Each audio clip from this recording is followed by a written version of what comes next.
Bonsoir, salut. Voici une nouvelle émission d'InnovTalk sur votre chaîne préférée scientifique africaine, Afrique InnovScience.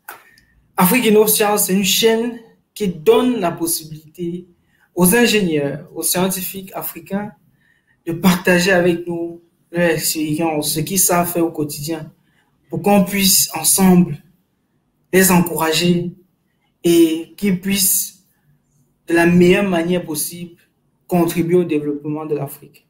Aujourd'hui, j'ai encore le plaisir de vous présenter quelqu'un d'extraordinaire, un Africain sur cette chaîne.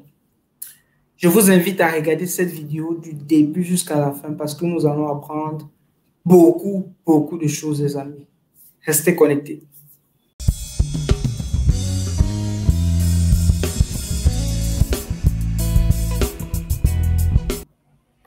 Bonsoir, Monsieur Oumar. Bonsoir Patrick. Merci beaucoup d'avoir accepté notre invitation sur Afrique InnoScience, la chaîne scientifique, la chaîne des ingénieurs en Afrique. Bon, c'est moi qui te remercie pour l'invitation. Merci. S'il vous plaît, qu'est-ce que vous pouvez dire à propos de vous pour celles et ceux-là qui ne vous connaissent pas encore, Monsieur Oumar? Qui êtes-vous? Ok, encore une fois, merci Patrick pour cette opportunité offerte pour venir parler de sciences, de technologie et de développement, surtout de l'Afrique. D'abord, chapeau à toi pour cette initiative.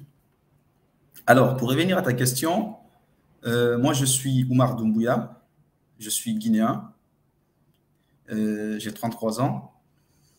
Alors, je suis chimiste de profession, donc diplômé de l'université Gamal Abdel Nasser de Conakry. Je suis de la première promotion du système LMD, donc en 2010. Je suis sorti en 2010. Alors, concentration chimie alimentaire. Mon petit parcours professionnel se résume sur les 10 années dans l'industrie, principalement. Et je suis toujours dans l'industrie depuis déjà la faculté. J'ai eu la chance, il faut le signaler, depuis la faculté, donc depuis la licence 2, d'être dans le milieu professionnel. Donc, j'ai commencé en alternance, cumulativement à mes cours. Le travail de laborantin, donc de contrôle qualité, d'analyse dans une usine d'eau minérale. Et à ma sortie en 2010, j'ai continué à travailler dans cette entreprise en tant qu'employé. Donc, j'avais signé un contrat. 2 ans plus tard, j'ai été débauché par la brasserie de Guinée, la seule brasserie d'ailleurs du groupe Castel. Je ne sais pas si j'ai le droit de dire les noms côté publicité. Il n'y a pas de souci, vous pouvez, Voilà. sans publicité, vous pouvez citer, ça fait partie de votre parcours, monsieur. Très bien, très bien. Pas de souci. Donc, j'ai été débauché par la Sobragui chez l'usine d'eau minérale Cristal, toujours au poste de laborantin, en 2012 précisément. Donc, je fus envoyé sur le deuxième site de la brasserie à 600 km de Conakry, qui est la capitale de la République de Guinée, donc à Kissidougou, où j'ai travaillé pendant 2 ans dans cette usine, une brasserie qui fabrique les boissons gazeuses et les boissons alcoolisées, donc de la bière. Donc, j'y ai passé 2 ans. Au retour à Conakry en 2014, j'ai continué toujours au sein du laboratoire central de la Sobragui, et du service dans lequel j'ai gravi des échelons jusqu'à devenir d'abord responsable adjoint du labo, jusqu'à devenir responsable laboratoire en 2019. Et quelques mois plus tard, moins d'1 an après, j'ai quitté pour rejoindre une autre entité qui s'appelle Nutri-Guinée. Nutri-Guinée qui est une filiale d'un groupe français qui évolue dans la fabrication de solutions nutritionnelles qu'on appelle Nutri-7 en France. Donc, j'ai rejoint Nutri-Guinée en qualité de responsable d'usine, où je m'occupais du pilotage des activités opérationnelles pendant 1 an et demi environ. Et ce n'est qu'en mai 2021 que j'ai quitté Nutri-Guinée pour rejoindre, pour faire un virage carrément à 90 degrés, quitter carrément l'agroalimentaire où j'ai passé pratiquement 9 à 10 ans pour rejoindre la Sogulub aujourd'hui, qui est la Société guinéenne de lubrifiants et d'emballage, qui est une filiale du groupe SVL. SVL, c'est Shell and Volvo Lubricant, qui évolue dans la fabrication des lubrifiants de marque Shell et puis Total ici en Guinée, mais qui fait partie du groupe SVL, comme je l'ai dit tantôt, où je m'occupe de la direction générale, en même temps de la direction de l'usine. Donc, je pilote toutes les activités opérationnelles ici et une partie des activités administratives. Donc, voilà un peu le résumé, pour répondre à ta question, un petit résumé de mon parcours académique et aussi professionnel. Wow, c'est époustouflant. Monsieur Oumar Doumbouya, en vous écoutant, très certainement, ceux qui nous regardent également sont juste en train de sourire. Je vous assure que votre parcours, si on peut résumer votre parcours en 2 mots, c'est travail et persévérance. Vous montrez à travers votre parcours qu'il faut persévérer, il faut travailler pour gravir les échelons, monter. Nous osons croire que les jeunes qui nous regardent et voient en vous un modèle. Et c'est comme ça que les Africains, nous devons persévérer pour pouvoir monter. J'aimerais bien savoir qu'est-ce qui vous a motivé, Monsieur Oumar Doumbouya, à travailler dans le domaine du contrôle qualité. Vous avez dit que vous avez un parcours de chimiste et laborantin également. Qu'est-ce qui vous a motivé à travailler dans ce domaine? Ok, très bien.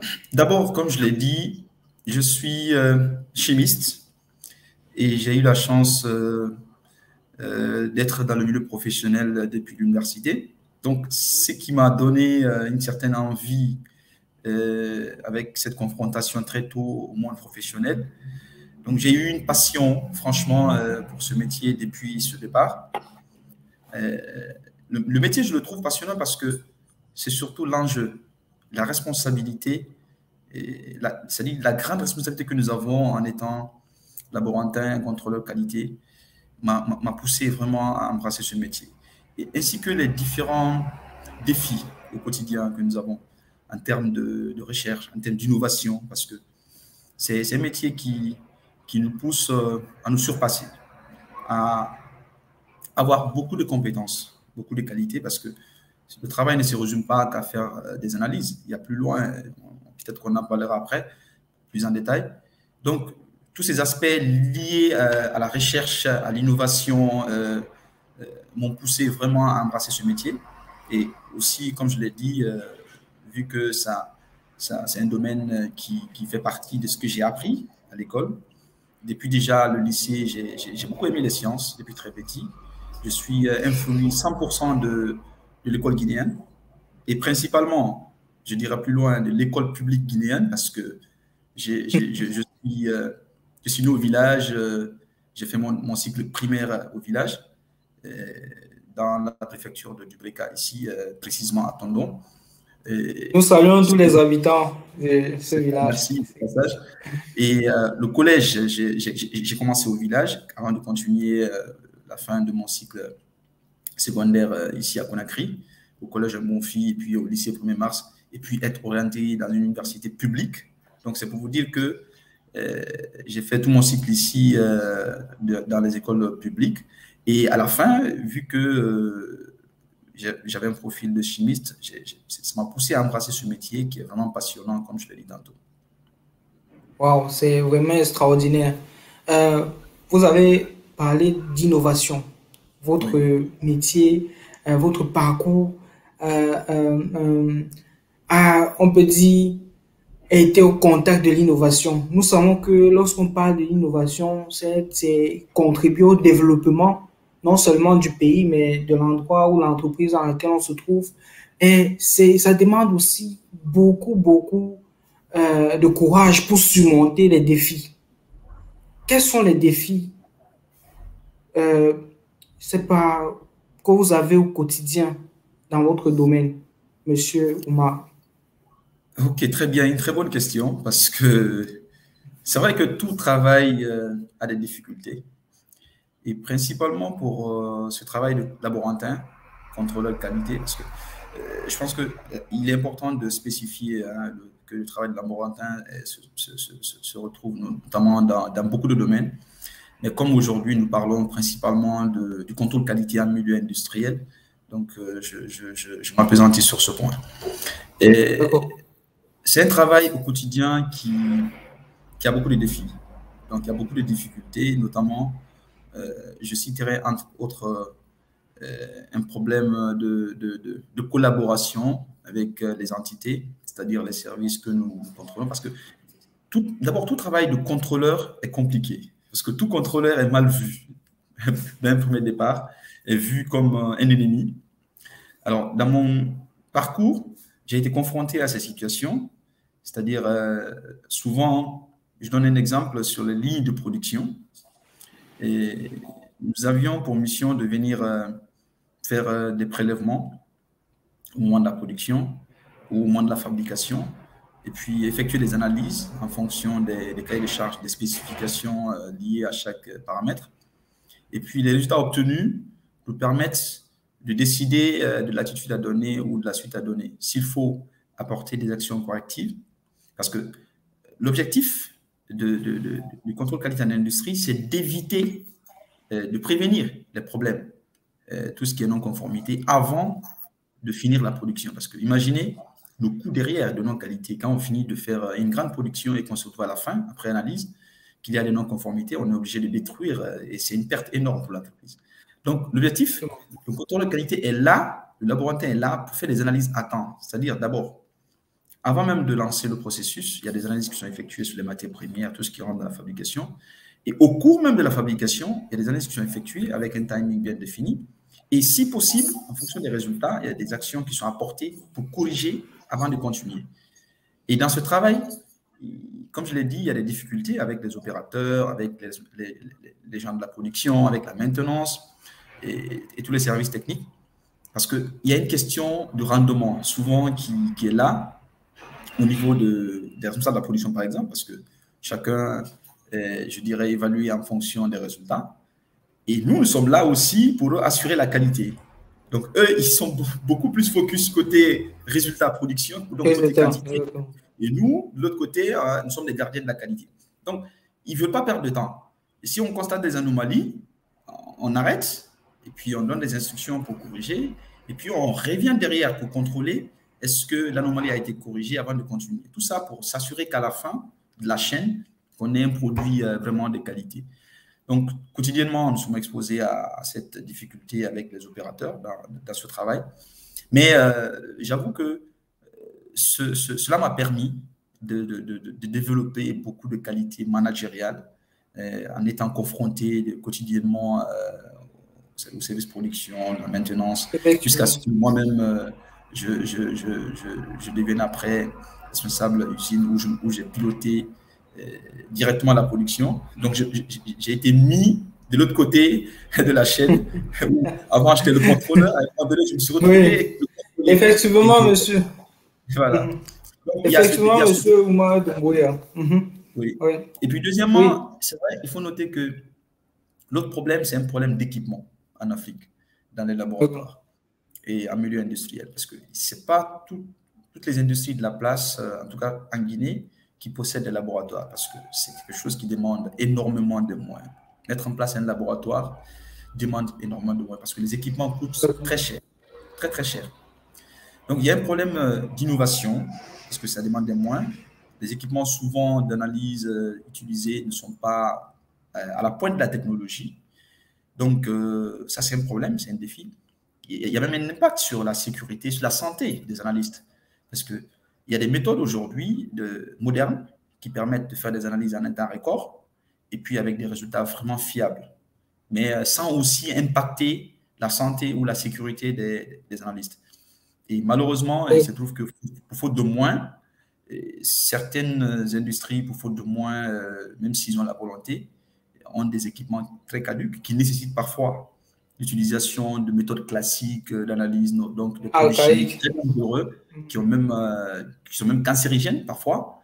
Et donc ça, c'est un véritable défi, un véritable problème dans ce travail, cette activité. Il y en a d'autres, mais principalement, voilà, entre autres, quelques défis auxquelles nous sommes confrontés quotidiennement dans ce travail. Justement, il y a toujours ce problème de financement qui revient toujours lorsqu'on parle de défis, c'est vrai. Et, Ouais. mais en écoutant votre parcours, je crois que vous êtes, pour moi, vous êtes un très bon exemple d'un scientifique qui a su se réorienter. Et nous avons besoin de scientifiques qui ne sont pas juste focus dans le domaine scientifique, mais qui peuvent aussi se réorienter dans le domaine managérial. Parce C'est ça. que, certes, nous savons que pour que l'Afrique se développe, pour que n'importe quel pays se développe, il faudrait qu'il y ait des usines, il faudrait qu'il y ait des industries. Mais pour que ces usines, ces industries puissent fonctionner, il faudrait un management de qualité. Or, si les scientifiques, les ingénieurs ont juste le domaine technique en priorité et ils ne savent pas comment transmettre ces informations-là qu'ils ont dans le domaine managérial, c'est que la communication, il ne pourrait pas avoir une très bonne communication entre le département de management et le département de la qualité ou bien de la technique. C'est pour ça que pour moi, vous êtes un très bon exemple. Je crois que ceux qui nous regardent, les scientifiques qui nous regardent maintenant, euh, vont retenir que certes, la science est très importante, mais le management est aussi important. Ça va nous permettre, nous, scientifiques, nous, ingénieurs, de faire comprendre aux décideurs, d'une certaine manière, comment est-ce qu'on peut convertir nos résultats que nous avons de manière effective pour que le management puisse implémenter cela. Parce que certes, il peut avoir un problème de financement, certes, il peut avoir un problème d'équipement qui ne fonctionne pas bien, mais une entreprise qui n'est pas bien gérée. Vous êtes un manager et vous pouvez très bien témoigner. Donc, une entreprise qui n'est pas bien gérée, à cause d'un manque de communication, peut faire faillite. Donc, vous êtes un très bon exemple pour nous vraiment, pour que nous puissions nous développer dans tous les secteurs en Afrique. Vraiment, merci d'être avec nous encore une fois de plus. Pour Merci. ceux-là qui veulent, les Africains, qu'ils soient de la diaspora ou bien sur le continent africain, ils veulent monter des usines, ils veulent monter des industries, ainsi de suite. Quels sont les préalables d'après vous, Monsieur Omar Doumbouya, pour que ces derniers puissent vraiment avoir le courage de monter des usines, que ce soit au niveau de la chimie, que ce soit au niveau de l'automobile? Sûrement, c'est le même principe. Qu'est-ce que vous pouvez dire avec votre parcours de bas d'échelle jusqu'en haut? Qu'est-ce que vous pouvez dire, Monsieur Omar? Ok, très bien, c'est une très bonne question. Euh, je dirais d'abord que l'Afrique est un continent, je dirais, sur le plan industriel, où tout est à faire. Je prends l'exemple sur mon pays, la Guinée. Le niveau d'industrialisation est très très bas à cause de beaucoup de facteurs. D'abord, c'est un pays très riche sur le plan minier, qui regorge beaucoup de potentiel en termes de ressources naturelles. Et malheureusement, fort malheureusement, ces ressources ne sont pas transformées sur place à cause de notamment ce problème, je dirais, de formation, de main-d'œuvre qualifiée nécessaire pour transformer ces matières naturelles sur place et puis avoir de la valeur ajoutée, de la plus-value pour le pays. Malheureusement, ces matières sont extraites de façon brute et exportées, être transformées en Europe, en Occident, et puis retourner encore chez nous à des prix vraiment exorbitants. Et rien que cela, ce facteur doit nous motiver. Et en termes de, pour revenir à ta question sur les préalables ou à mettre en place pour ceux qui veulent investir en Afrique dans le domaine industriel, c'est vrai qu'il y a des préalables importants, notamment, il est important de faire une étude, une vraie étude, non seulement sur le plan commercial, une étude de marché, mais aussi une étude technique et même une étude environnementale, je dirais. Parce que selon le type d'industrie, il est important d'avoir plus d'informations sur le domaine dans lequel nous voulons investir. Ça, tout dépend des moyens. Il y a des personnes qui ont beaucoup de moyens, qui peuvent donc mettre des industries moyennes, c'est-à-dire qui ont un niveau moyen, pas forcément comme des grands groupes. Il y a aussi, en fonction des niveaux, ceux qui peuvent commencer au bas de l'échelle à mettre en une micro-industrie, mais au fil du temps, développer et puis grandir. Mais il faut commencer quelque part pour avancer. C'est un grand courage. C'est vrai que dans nos pays, en Afrique en général, il y a trop de tracasseries administratives, ce qui est une évidence. Mais cela ne doit pas nous empêcher ou nous effrayer, parce que personne ne viendra développer l'Afrique à notre place. Alors, les Africains de la diaspora, certains qui ont vraiment eu la chance d'étudier et puis d'avoir beaucoup d'expérience professionnelle dans des industries, doivent avoir un projet de se caser un jour et de rentrer au pays et se lancer vraiment dans cette aventure, dans le but de participer au développement du pays. Et ça nécessite beaucoup de courage, c'est vrai, mais je pense qu'avec la volonté, on peut y arriver. Techniquement, il suffit d'abord de connaître l'environnement du pays, l'environnement industriel du pays, administratif et tout, et puis se lancer, quoi. Côté préalable, en termes de détails, il est important, comme je l'ai dit, de faire des études techniques, des études sur le plan commercial, en termes de débouchés sur la vente, parce que le cycle, c'est un cycle commercial. Quand on fait une industrie pour produire, et quand on produit, on doit vendre. Donc, il faut s'assurer d'abord que le domaine dans lequel on s'investit, il y a un certain débouché avant de se lancer, premièrement. Deuxièmement, il faut se former. Il faut se former dans le domaine, si ce n'est pas déjà fait. Comme je l'ai dit, s'il y a des personnes qui ont déjà une expérience avérée dans ces domaines industriels en Europe, ils peuvent venir, comment on appelle, transposer la même chose dans le pays, bien que ce n'est pas les mêmes environnements, mais on peut toujours adapter et puis avancer. Et puis, je pense que le reste suivra, quoi. Avec le courage, on pourra vraiment y aller. Et aussi, ce n'est pas que dans ce domaine de production, des études de production. Même le domaine du contrôle qualité, je dirais, est un domaine, un marché vierge pour l'Afrique. C'est vraiment un marché prometteur parce que dans mon pays, par exemple, il y a moins de laboratoires de contrôle qualité. Dans le domaine privé, il n'y en a pas presque.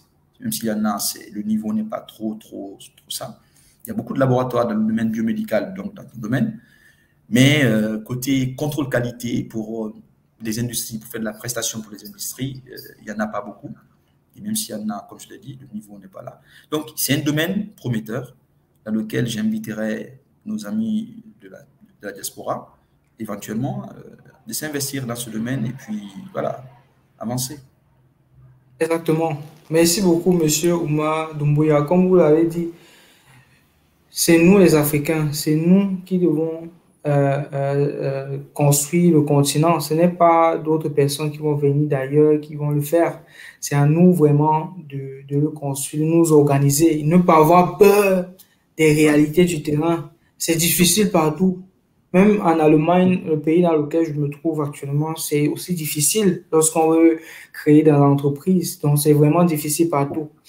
Donc, il faudrait qu'on ait le courage d'essayer et puis de travailler avec ceux qui sont sur place, comme vous l'avez dit. Parce que certes, on peut avoir une certaine formation de très bonne qualité à l'extérieur, mais les réalités sont tout autres en Afrique. Donc, essayer de communiquer avec ceux qui sont sur place et avoir l'humilité surtout.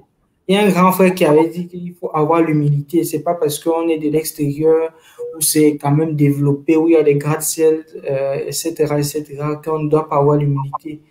C'est ça aussi le souci avec ceux qui sont à la diaspora. Ils ne veulent pas forcément être humbles et commencer très en bas pour monter, un peu comme votre parcours, qui est un très bon exemple pour nous. Merci beaucoup. Voilà, nous sommes arrivés au thème de notre échange. Qu'est-ce que vous pouvez dire, Monsieur Oumar, comme mot de fin? Bon, d'abord, comme je l'ai dit tantôt, j'inviterai tout Africain, où il se trouve, et de penser à apporter sa pierre dans le développement de l'Afrique en général. Et quel que soit le temps passé à l'étranger, on est toujours mieux chez soi. Personnellement, je suis quelqu'un qui a opté pour passer toute ma vie dans mon pays, que j'aime bien, parce que j'ai envie de participer à ce développement. C'est un pays qui a participé à ma formation de façon gratuite, donc j'ai envie de rendre la monnaie. Et je fais de ma manière pour apporter cette monnaie. Donc j'invite tous les Africains à faire pareil. Donc le thème du jour porte sur les investissements dans l'industrie. J'invite tous les Africains qui ont les moyens ou des relations qu'il faut. Parce qu'il suffit pas, on peut ne pas avoir forcément des moyens financiers, mais avoir des contacts, des partenaires avec qui on peut s'associer pour venir en Afrique et puis investir. Donc tout cela participera au développement, à la création de l'emploi, donc au développement de l'Afrique. Donc chacun voilà, pense à apporter sa pierre au développement de nos pays, de nos États, pour qu'on puisse vraiment enfin sortir de cette situation. Et voilà. Et à la fin, je m'en vais humblement et sincèrement te remercier pour ton initiative, qui est aussi vraiment salutaire, parce que il faut, comme tu l'as dit, essayer de valoriser un peu les personnes qui évoluent dans le domaine technique, parce qu'en général, la technique est toujours la science. Les gens de la science et de la technique sont toujours oubliés. C'est eux qui font le gros du boulot, mais ils sont toujours en arrière quand il s'agit de mettre en lumière les mérites. C'est toujours les gens qui travaillent avec l'argent, des financiers et autres qui sont vus devant, les politiciens et tout. Et il est important de revenir vraiment parler de la partie science technique de l'Afrique. Parce que le vrai développement passe par là. Le vrai développement passe par des formations professionnelles de métiers qui peuvent vraiment développer l'Afrique. Donc, je pense que c'est la voie pour essayer d'avancer et ainsi atteindre un niveau de développement important pour nos pays africains. Encore une fois, merci vraiment pour la discussion que j'ai trouvée vraiment intéressante. Merci. Merci beaucoup, Monsieur Oumar. Merci beaucoup. Et je voudrais compléter votre phrase. C'est vrai, le développement va passer avec les formations techniques, par exemple, mais il faudrait qu'on soit pragmatique autant que possible. Parce que le peu même d'écoles que nous avons dans nos pays africains qui forment les étudiants dans les domaines techniques, forment, on peut dire, avec tout le respect, des chômeurs. Donc, c'est bien de former, mais on doit être pragmatique. Ça, c'est un mot qu'on va prononcer sur cette chaîne autant que possible cette année. On doit être pragmatique. On doit voir les résultats de notre formation. Même si la formation que nous avons en Afrique, c'est 0,0001% de la formation qu'on peut avoir dans le monde.